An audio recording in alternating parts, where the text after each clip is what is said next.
हुए बच्चे हमारे सामने खड़े होते हैं और उनकी मूछें दाढ़ी जब इतनी बड़ी दिखती है, लंबाई उनकी अचानक दिखती है, तो ये लगता है कि क्या मैंने ही इन बच्चों को पढ़ाया था। वो खुद हमको एहसास दिलाते हैं कि मैम, मैं फला हूँ। और बात बता दूं बड़े मजे से, पिछला धरना जब चल रहा था 2017-18 वाला, पुलिस की भर्ती, दरोगा की भर्ती का भाई बहन विरोध करने पहुंचे थे। उसमें एक बच्चा मेरा पढ़ाया हुआ पहुंचा और मैं धरने में अपने चल रही थी। वो आया, चरण स्पर्श करके कह रहा है, बहन जी आपने मुझे पहचाना नहीं। एक बार की मैंने ऐसे सर उठा के देखा, मैंने कहा लाला पहचान तो नहीं रही हूँ, आप बताएंगे तो जरूर पहचानेंगे। कहने लगा, बहन जी मैं आपसे कक्षा 3 तक पढ़ा हूँ, मेरा नाम गौरव है और मैं दरोगा की भर्ती से हम सभी लोग बाहर किए गए हैं, उसका विरोध करते हुए हम लोग यहाँ तक विरोध में धरना दे रहे हैं। मैंने आपकी बात सुनी, जब मैंने अपने भाइयों से बोला तो वो लोग आपसे मिलने के लिए लालायित थे, हम लेकर आए हैं, आप अपना 2 मिनट समय दीजिए। मैं मिली, उनकी बातें सुनी, मैंने कहा आप शासन में अपनी बात को रखिए, निष्कारण होगा भाई, कहीं ना कहीं तो विकल्प निकाला ही जाएगा। ठीक कह रही हैं, टाइम बहुत हो चुका, आप चूंकि आज लेट आ पाई, मैसेज तो हमने समय से दिया, क्योंकि हम भी कहीं लेट फंसे हुए थे। बंधु जी के पास चलेंगे। बंधु जी, बेसिक शिक्षा विभाग को बचा लीजिए, देश तो पूरा खतरे में है, लेकिन अब सरकार पूरी तरीके से दंडवत है। अगर आपने पहले जैसा आप प्रयास कर लिया तो पेंशन भी मिलेगी। बंधु जी, अब सरकार दंडवत भूमिका में, अब तो जो राहुल बोलते हैं वही सरकार करती है, अब जो अखिलेश सवाल करते हैं वही सरकार करती है। आज फिर साबित हुआ जब लेटरल एंट्री वापस ली गई, ब्रॉडकास्ट बिल वापस लिया गया, वक्फ बिल वापस लिया, एक भी बिल इस बार पास नहीं हुआ। इसका मतलब सरकार भयभीत है। आप चाहेंगे तो शिक्षा मित्र भी नियमित होगा, आपने सहयोग दिया तो अनुदेशक भी नियमित होगा, और आपने सहयोग किया तो पुरानी पेंशन भी बहाल होगी। एक बार फिर छोटे गांधी को अपनी भूमिका में आने की जरूरत है। बंधु जी, पूरे देश में छोटे गांधी के रूप में जाने जाते हैं, भूमिका में आना पड़ेगा। मैं आपको धन्यवाद देता हूं। मैंने देखिए मैंने जब इस पेंशन आंदोलन की बात किया तो मैंने किसी गुट के, किसी विभाग के, किसी पद प्रतिष्ठा की बात नहीं किया। मैंने कहा सबको पेंशन मिलनी चाहिए, और उसमें मैंने सबसे पहले अपने देश के अर्धसैनिक बलों के लिए कहा कि हमें 2 दिन बाद दे देना, लेकिन इस देश के अर्धसैनिक बलों को पेंशन हकदार है उनको तत्काल दीजिए। दुर्भाग्य देखिए, इस सरकार ने राष्ट्रवाद की बड़ी-बड़ी बातें करते हैं, लेकिन अर्धसैनिक बलों को पुरानी पेंशन नहीं देते। हाई कोर्ट के निर्देश के बाद भी हाई कोर्ट के खिलाफ सुप्रीम कोर्ट जाते हैं। सुप्रीम कोर्ट से उनकी सामाजिक सुरक्षा रुकवाने के लिए, जिसके लिए खूब लंबे-लंबे भाषण दिए जाते हैं। दुर्भाग्य देखिए, तो मैं उनके पास साथ था, जहाँ पे अन्याय है मैं उसके साथ हूँ। वो चाहे हमारा शिक्षक हो, कर्मचारी हो, अनुदेशक हो, शिक्षा मित्र हो। हाँ, ये बात सही है कि अब मुझे ऐसा लग रहा है कि थोड़ी-सी व्यापकता दिखाते हुए सरकार को घेरना पड़ेगा, और उसमें थोड़े-थोड़े अपने-अपने लोगों को हित सोचना पड़ेगा, छोड़ना पड़ेगा कि हमारी शिक्षा मित्र की ही बात हो, शिक्षक सोचे हमारी पेंशन की बात हो। थोड़ा समग्रता की तरफ बढ़ना पड़ेगा कुछ चीज़ों को लेकर के, और शायद अगर एक साथ हम लोग खड़े हो जाएँगे, तो मैं उम्मीद करता हूँ कि सरकार आएगी, वापस आएगी। बैक फुट पर सरकार वापस आई है, एक बार नहीं कई बार आई है। 2005 के पहले वालों का जो पेंशन बहाल हुई, पिछली विधानसभा में यही वित्त मंत्री खन्ना साहब, यही सरकार ने कहा कुछ नहीं, कोई विचार नहीं। लोकसभा की चोट, कोर्ट की चोट पड़ी, 1.5 साल से मुख्य सचिव से आपके यहाँ फाइल पड़ी थी, कर दिया उन्होंने। तो ये बात सही है कि हमें थोड़ी समझता की, और हम इसके लिए हमेशा तैयार हैं, और हमने जब भी सरकार ने कुछ गलत किया, हम खड़े होकर के हम अपनी बात कहे हैं, बिना डर के, बिना उसके हमने अपनी बात रखी है, और आगे भी रखेंगे। और हम प्रयास करेंगे कि एक समन्वय, एक सुंदर सारे लोगों के बीच में बने। और आज आपके मंच के माध्यम से मैं घोषणा भी कर रहा हूँ कि मैं बहुत जल्द ही तमाम संगठनों के लोगों से बातचीत कर मैं लखनऊ में एक बैठक बुलाने वाला हूँ बृहद स्तर पर।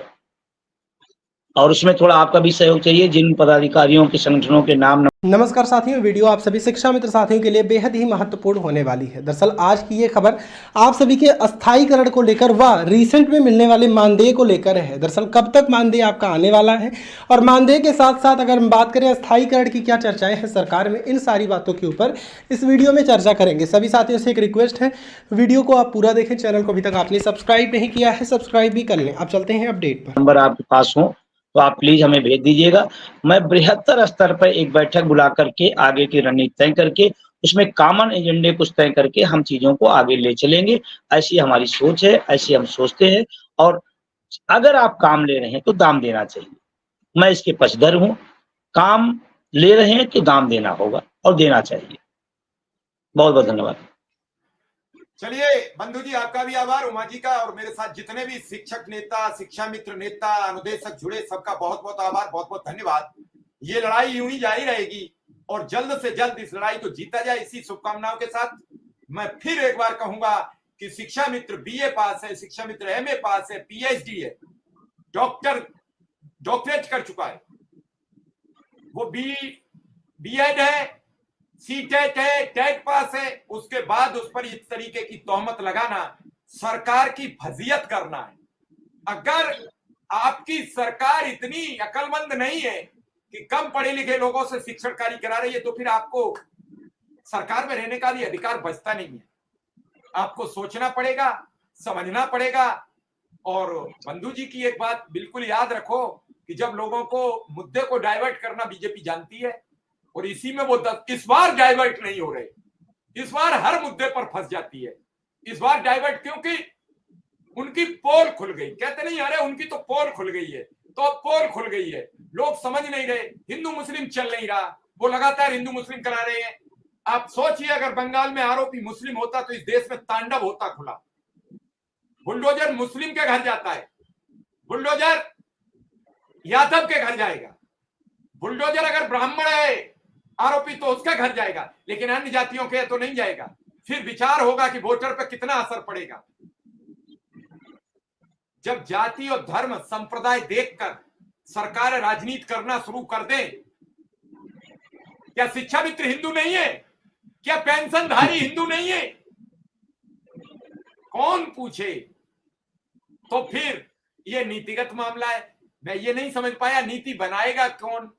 हमने तो आपको नीति बनाने के लिए चुना है, नीति बनाएगा कौन? अगर नीति हमें बनानी आती होती तो फिर हम आपको नहीं चुनते। और फिर तो आप वहां होते, उनको नहीं होना चाहिए, वहां आपको होना चाहिए था।